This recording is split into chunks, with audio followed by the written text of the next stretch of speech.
conversation across social media this evening. It's been brutal, actually, at times when it comes to United, and this is our social media wall. And let me just go through a few of the comments on here.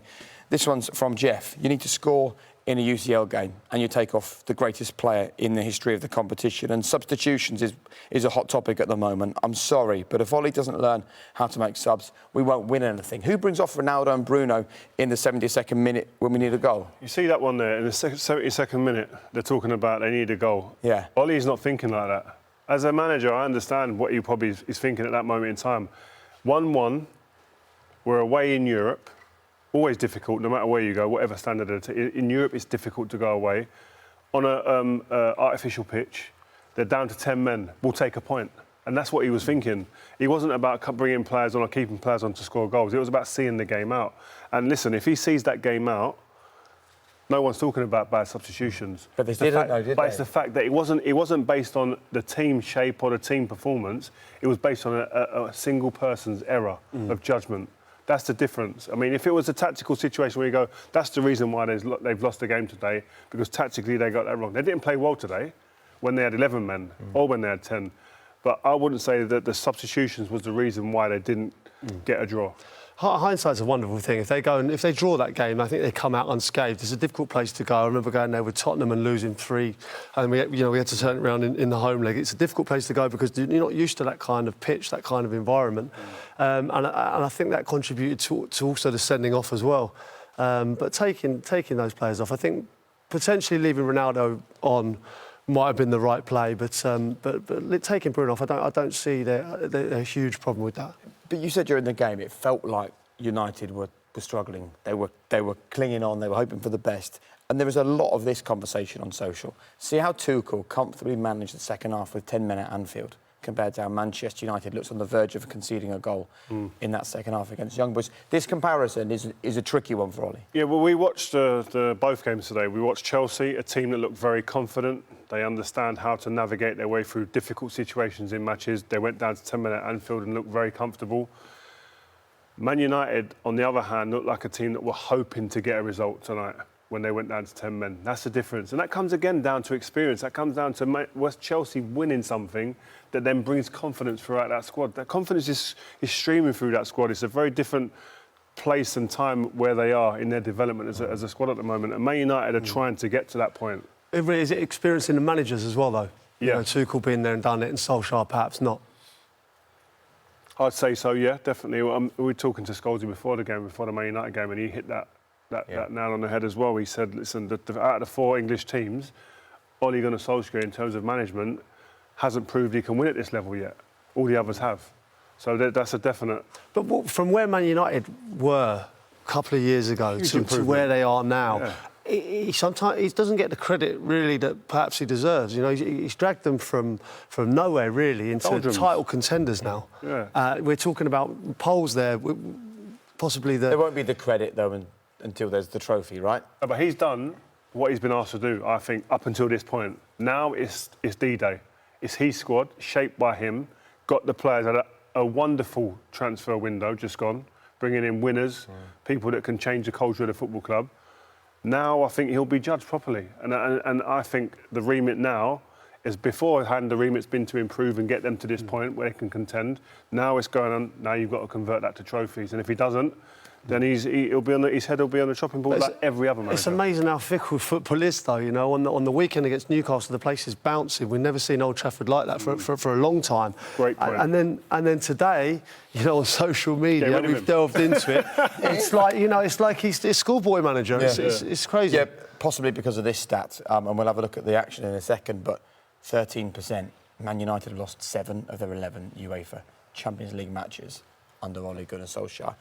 However you dress it up, that's damning. That's a typical tricky number. Yeah, that is a tricky number, and he's got to find a way of changing that, because at the moment that doesn't read well at all, no matter how you look at it, how you dress it up. And today, even in the performance, they had 2 shots on target the whole game, 2 shots, and the second shot was in the 25th minute by Cristiano Ronaldo. So that tells you how, in terms of attacking, was a poor performance. Yeah, but I think since he took over, I mean, he had a bad side when he took over, let's be honest, right? He turned it round, I think, to a team now that are a lot better than... And I think tonight, other than the sending off, if they didn't play very well, and obviously the sending off didn't help as well. But let's take this game in isolation, right? And let's judge him on this Champions League campaign with these players, like you said, and the Premier League campaign this season with the players he's got now, and we'll judge him at the end of the season. And that's what happens with social media, and I love social media, and we all like being a part of it, but it's quite a toxic place, and it really does go, right now, he's rubbish. Get rid of him, get rid of him. But it's not reality. Well, there's no nuance, is there? It's black or white, it's heaven or hell, it's A or B. There's nothing in the middle. Look, let's go into tonight then, because we can only judge, as you say, Manchester United on this campaign, and this is how it started. And we can talk all we like about substitutions and having lost 7 out of 11. But the reality is 2 individual mistakes. Yep, and I mean, listen, the red card, we'll play it here. Wan-Bissaka, Crouchy touched on it a minute ago. The first touch let him down, and the first touch brought him to a position where he had to make a convy tackle.